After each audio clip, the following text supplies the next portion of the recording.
You have felt wabi-sabi before, even if you have never heard the word.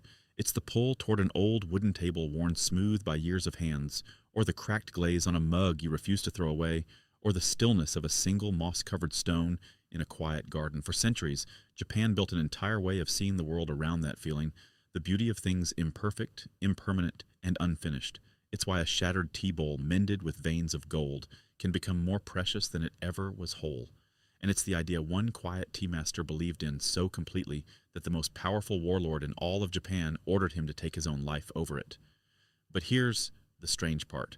Ask people in Japan to define wabi-sabi today, and a surprising number can't. The phrase barely even exists in their dictionaries. So where did this idea really come from, and why did the rest of the world fall so hard for it? To answer that, we have to go back. Not centuries. Almost 1,000 years. Start with the feeling itself, because that's the part nobody can quite pin down. Wabi-sabi is usually translated as the beauty of things imperfect, impermanent, and incomplete. The beauty of things modest and humble. The beauty of a clay bowl that sits a little crooked, of plaster walls cracked and stained by weather, of autumn leaves the moment before they fall. It lives in the worn handle of a wooden rake, in the soft green of moss creeping over old stone, in the fade of an indigo cloth washed 1,000 times. It is, in a sense, the exact opposite of the glossy, the symmetrical, the brand new. Where Western beauty has often chased the perfect marble statue and the flawless golden ratio, this older Japanese sensibility looked instead at a rusting iron kettle and saw something just as worthy of attention. And yet, for an idea so deeply tied to Japan, here is the uncomfortable truth. The compound phrase wabi-sabi does not appear in standard Japanese dictionaries. Many people who grew up in Kyoto or Tokyo would struggle to give you a clean definition of it. That isn't because the feeling isn't real to them. It's woven so far into the culture, into the gardens and the tea rooms and the pottery, that it rarely needed a tidy label at all.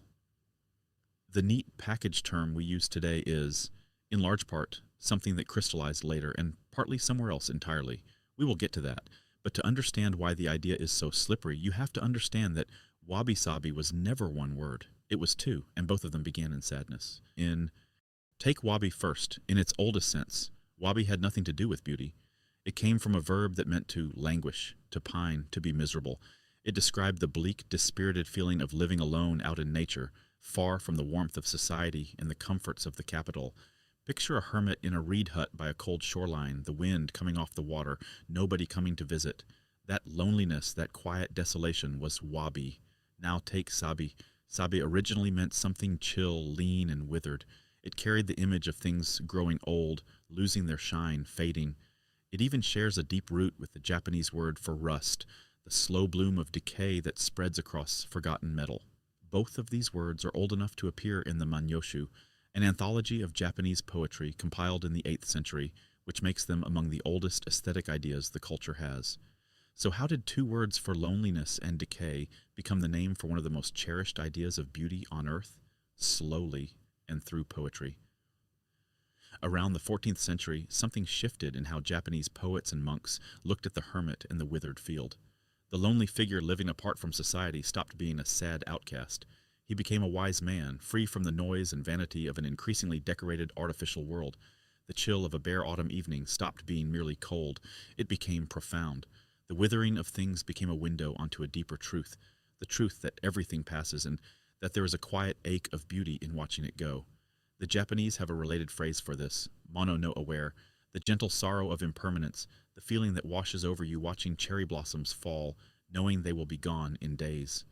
Wabi and sabi grew up alongside that sensibility and slowly drifted toward each other until the line between them blurred almost completely. Underneath all of it sat Zen Buddhism. Zen teaches that nothing in this world is permanent, nothing is finished, and nothing is perfect. A clay bowl is already, in a sense, on its way to becoming dust. A flower is already dying the moment it blooms. To Zen eyes, that isn't a tragedy to be hidden. It's simply the truth of things, and there is freedom in accepting it. You can see how a religion built on impermanence and the stripping away of the unnecessary would find a natural home in an aesthetic built on the worn, the simple, and the fading. To trace how that quiet philosophy turned into a living art, we have to follow a single drink, all the way from a Chinese monastery to a tiny room in Kyoto. That drink is tea. In 1191, a Japanese monk named Aisai came home from study in China carrying tea seeds and a method of preparing powdered green tea by whisking it in hot water. He also carried the teachings of Rinzai Zen. Tea and Zen arrived in Japan almost hand in hand, and for centuries the two would remain deeply intertwined. At first, tea was treated mostly as medicine and then as a luxury of the ruling class, and as it spread among the powerful it became exactly what you might expect, a competition. By the late Muromachi period, tea among the elite had become a display of wealth. The most prized utensils were Chinese imports, called karamono, expensive bowls and caddies and scrolls that signaled status and refinement. A great tea gathering was a chance to show off your collection, to drink while admiring the full moon surrounded by the finest objects money could buy. Tea had become a stage, and it was against this glittering backdrop that a few quiet figures began, almost rebelliously, to do the opposite. The first of them was a man named Murata Juko, born in 1423. Juko was connected to the Zen world, and according to tradition, he studied under the famous, unconventional Zen master Rikyū. He left behind a short, pivotal document sometimes called the Letter from the Heart, and in it, and in his practice, he pointed tea in a startling new direction. Where the ruling class wanted glittering Chinese wares, Juko began to favor plain, humble, locally made Japanese pottery, the kind of rough, unfussy bowls that the wealthy would have dismissed as cheap. There's an image often used to capture his sensibility. While others wanted to drink their tea gazing at the full, perfect moon, Juko preferred the moon half hidden behind drifting clouds, the incomplete view, the suggestion rather than the statement. He wasn't trying to ban beautiful things. His was more an attitude of coexistence, of making room for the modest and the imperfect alongside the grand. But that small shift, the half moon over the full, would echo for centuries. After Juko came Takano-ju, born in 1502, a wealthy merchant from the bustling port city of Sakai.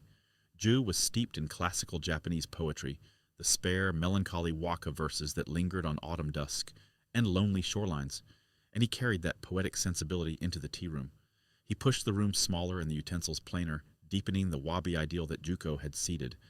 To show his students what Wabi felt like, Ju pointed to verses like one that describes a traveler looking out and seeing no flowers, no bright autumn leaves, only a rough thatched hut by the bay and the fading autumn light. No spectacle, no bright color, just a quiet and almost desolate scene that somehow holds an entire world of feeling. That was the target. And Ju had a student who would take it further than anyone imagined. His name was Sen no Rikyū. Rikyū was born in 1522, also in Sakai, also into a merchant family. He trained under Ju, he practiced Zen at the great temple complex of Daitokuji in Kyoto, and over time he became the most influential tea master in the history of Japan. Not because he invented the tea ceremony. Tea had been practiced for centuries before him. Rikyū's genius was distillation. He took the Wabi ideal and stripped it down to something almost unbearably pure, until the simple act of making and sharing a bowl of tea became a kind of spiritual discipline. He is the man who perfected what came to be called wabi-cha, the way of wabi tea. And to understand just how radical he was, you have to step inside one of his rooms. Forget the grand halls where powerful men once gathered to flaunt their treasures. Rikyū's ideal tea room was tiny, sometimes just 2 tatami mats, a space barely large enough for a host and a guest or two. The walls were rough earth and plaster, the light was dim and soft, and the entrance, the famous Nijiriguchi, was a small sliding door set low in the wall, barely 2 feet square. To get inside, you could not simply walk in. You had to kneel, bow your head, and crawl through. This was no accident. A samurai could not fit through that door wearing his swords, so he had to leave them outside. Lord and farmer, warrior and merchant, everyone entered the same way, on their knees, heads lowered, stripped of rank. Inside that small, dark room, the differences of the outside world fell away. There was only the fire, the kettle, the bowl, and the quiet. And the bowl itself was a statement. Rikyū turned away from the flawless, gleaming Chinese ceramics and championed something rougher.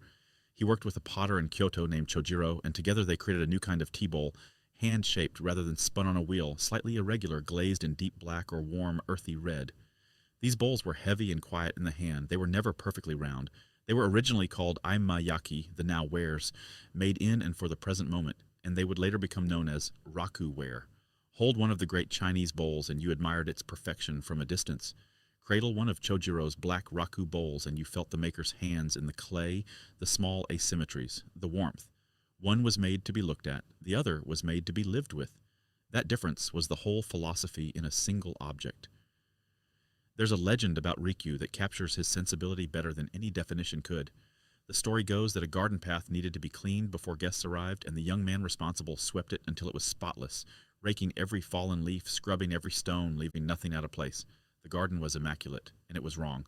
Rikyū walked over to a tree at the edge of the path, took hold of a branch, and gave it a gentle shake, scattering a few autumn leaves across the freshly swept ground. Now it was right. A perfectly clean path is sterile. A few leaves, fallen naturally where they may, make it alive. That, in a single gesture, is wabi-sabi, not the absence of order and not the absence of care, but the deliberate, knowing embrace of the natural and the imperfect. We should be honest that this is a legend, passed down and polished over the centuries. But legends survive because they carry a truth, and this one carries the heart of everything Rikyū stood for. Now, a tea master devoted to rough bowls and tiny huts and fallen leaves sounds like a gentle, harmless figure. He was anything but, because Rikyū did not practice his quiet art in some remote monastery. He practiced it at the very center of power in Japan, in one of the most violent and turbulent eras in the nation's history, and his greatest patron would become the man who destroyed him. Rikyū served as tea master first to the warlord Oda Nobunaga, and then, after Nobunaga's death, to his successor Toyotomi Hideyoshi. Hideyoshi was one of the most powerful men Japan had ever seen, the warrior statesman who united much of the country and ended an age of civil war. He held the fate of nations in his hands, and he loved tea. He kept Rikyū close, relied on his taste, and through that closeness Rikyū became something almost unheard of for a tea master, a figure of real political weight, advising and shaping the inner circle of the ruler of Japan. But the two men wanted opposite things from the same art. And nowhere is that clearer than in a single, almost unbelievable object. Hideyoshi built himself a tea room made of gold, a portable gilded chamber, its walls and ceiling and pillars covered in gold leaf, its utensils gold, even the implements gleaming. He had gained control of the country's precious metal mines, and he poured that wealth into a tea room he could carry with him and assemble to dazzle. In 1586, he used it to perform tea before the emperor himself. Picture it, a glowing golden box of a room, radiant, overwhelming, the ultimate display of earthly power. And now, picture, just a short distance away in the world of the same era, Rikyū's two-mat hut of rough plaster and dim light, where you had to crawl in on your knees, past a rack of clay bowls. The same activity, tea, two completely opposite visions of what it meant and of what power itself was for. For Hideyoshi, tea was a way to display dominance. For Rikyū, it was a way to dissolve it. For a while, the two visions coexisted and even fed each other.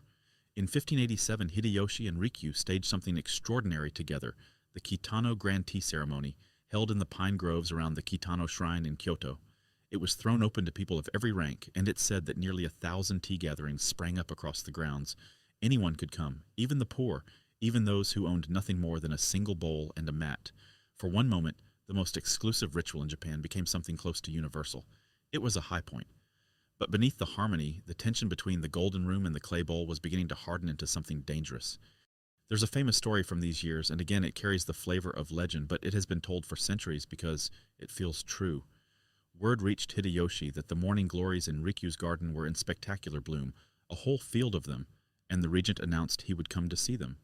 On the appointed morning, Hideyoshi arrived expecting a garden flooded with color. Instead, he found nothing. Every single morning glory had been cut down. Not one flower remained on the vines. You can imagine the anger, the confusion, the sense of being insulted by a mere tea master.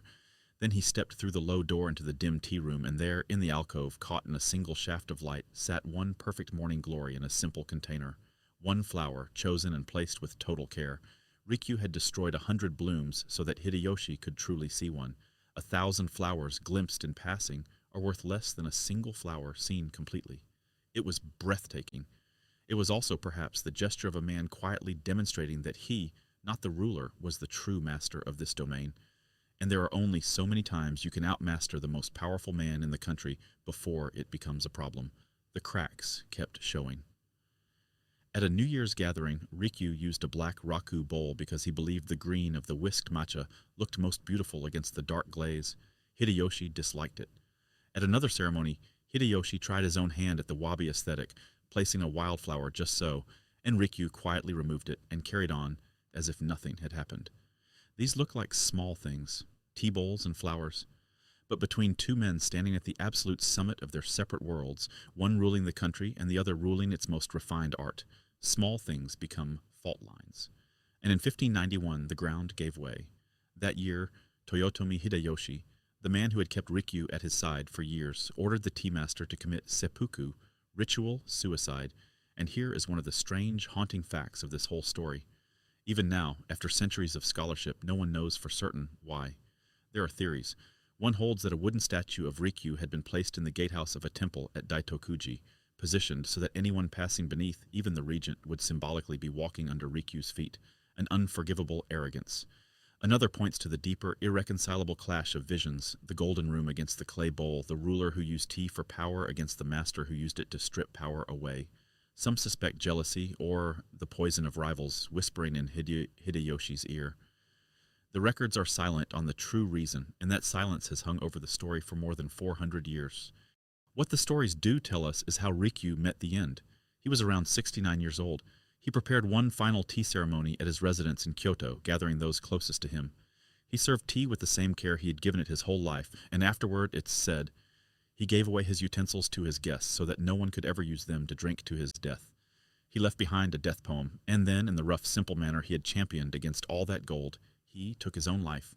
His grave can still be visited at Juko-in, within the Daitokuji temple complex in Kyoto, where memorials for him are held to this day. Here is the part that matters most. Hideyoshi had armies, gold, castles, and the power of life and death over the entire country. He could and did end Rikyū's life with a single command, but he could not touch the idea. Rikyū's 3 branches of descendants carried his way of tea forward, and the schools of tea ceremony that trace back to him are still practiced in Japan today, more than 4 centuries later. The warlord's golden tea room was lost to history. The tea master's 2-mat hut of rough plaster became a national treasure. In the end, the man who owned almost nothing outlasted the man who owned everything. Restraint outlived spectacle. That is about as wabi-sabi as a story can get. And the philosophy didn't only live on in tea rooms. It seeped into nearly every Japanese art, and one of its most beautiful expressions has nothing to do with tea at all. It has to do with broken things. It's called kintsugi, which means golden joinery, the art of repairing broken pottery with lacquer dusted or mixed with powdered gold. And there's a legend about how it began.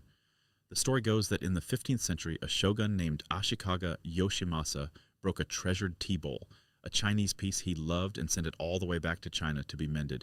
It returned, held together with ugly metal staples clamped across the cracks like stitches in a wound. Yoshimasa was disgusted, so he challenged Japanese craftsmen to find a more beautiful way to heal a broken thing. Their answer changed how a whole culture thought about damage. Instead of hiding the breaks, they filled them with lacquer and gold, tracing every crack in a glowing seam, turning the wound into the most beautiful part of the bowl. We should be careful here, because the true origin of kintsugi is genuinely uncertain, and that shogun's tale is more legend than documented history. But the idea it carries is unmistakable, and unmistakably wabi-sabi. Think about what kintsugi really says. In much of the world, when something breaks, we throw it away, or we repair it as invisibly as we can and pretend it was never broken. Kintsugi does the opposite. It insists that the history of an object, including its injuries, is part of its beauty, not a flaw to be erased. The bowl that has been shattered and mended in gold is not worth less than the bowl that was never broken. It is worth more because it has lived, because it carries its story in shining seams for everyone to see. The crack is not the end of the bowl. The crack, mended with care, becomes the most precious thing about it. And it doesn't take much to feel how that idea reaches far beyond pottery into how we might think about scars, about grief, about getting older, about every broken thing we were taught to be ashamed of. So we have a 1,000-year-old sensibility, born in poetry, raised in tea rooms, expressed in gold-veined bowls and tiny huts and fallen leaves. The obvious question is, how did a word that barely sits in Japanese dictionaries become a phrase you can now find on candles, in interior design blogs, and on the spines of self-help books all over the world? The answer runs through a handful of books. Early in the 20th century, a Japanese writer named Okakura Kakuso wrote The Book of Tea, published in 1906 in English, for a Western audience. It introduced readers far beyond Japan to the spirit of the tea ceremony and the beauty of restraint, and it's where many people in the West first encountered the leaf-scattering tale of Rikyū. A few decades later, in 1933, the novelist Junichiro Tanizaki wrote a slim, now famous essay called In Praise of Shadows, a meditation on a fading Japanese aesthetic of dimness, patina, and subtlety, set against the harsh electric glare of the modern age. Neither book used the snappy compound wabi-sabi as we know it, but both were carrying the same quiet flame. Then, in 1994, an American author and aesthetics theorist named Leonard Cohen published a short book titled Wabi-sabi for artists, designers, poets, and philosophers. More than any other single work, that book introduced and cemented the term wabi-sabi in the Western world, defining it for a global audience as the beauty of things imperfect, impermanent, and incomplete. It became a cult classic among designers and artists, and the phrase spread from there into fashion, architecture, photography, and eventually the broad culture of the internet. Almost every book you can now buy with wabi-sabi in the title traces back in some way to the vocabulary Cohen laid out. And this is where the story folds back on itself in a strange and slightly ironic way. The compound term, refined and packaged abroad, was in a sense re-imported into Japan as a way to explain Japanese aesthetics to foreigners. As a tidy design philosophy, wabi-sabi may now be more talked about overseas than it is at home. There's an irony in it that the tea masters might have appreciated, an idea about imperfection and impermanence, an idea about not grasping too tightly at things, became a fixed, marketable label the moment it traveled far enough from its source. Which brings us to a warning, because the modern world has a way of flattening deep things into trends. Wabi-sabi is not just a decorating style, not simply distressed furniture, beige linen, and a single dried branch in a clay vase, however nice those things might look. And it is certainly not an excuse for laziness, or for calling something broken when you just never finished it. The real idea has teeth. It asks you to sit with impermanence, with the fact that everything you love is slowly fading, including you, and to find not despair in that, but a strange and tender beauty. It asks you to stop chasing a flawless, finished, permanent version of your life that was never going to exist anyway, and to actually see the worn, the aging, the incomplete thing in front of you, and love it precisely because it will not last. So what does it ask of you, really, here, now, far from any tea room? Maybe it's this. The chipped mug you keep reaching for is not a thing to replace. It's a thing to notice. The lines forming at the corners of your eyes are not damage to erase. They are the gold in the seam, the record of every time you laughed, the friend you can only see a few more times, the season that's already turning, the house that creaks and settles with age. All of it is passing, and all of it is beautiful. And those two facts are not in conflict. They are the same fact. Wabi-sabi is simply the discipline of seeing it. Zen no Rikyū died for a worldview, built around a rough clay bowl and a single fallen leaf. The most powerful man in Japan could end his life. But 400 years later, it's the tea master we remember, and the golden room is gone. Maybe that's the final lesson hiding inside all of this. The things we polish to perfection and grip the hardest are usually the first to slip away, and the humble, imperfect, fleeting things, the ones we almost overlook, turn out to be the ones that last. If this slower way of looking at the world is something you want more of, this channel explores the philosophy, art, and forgotten history of Japan in every video, and there's another one on screen right now that picks up exactly where this one leaves off. Subscribe, and come sit with the next story. The kettle's already warm.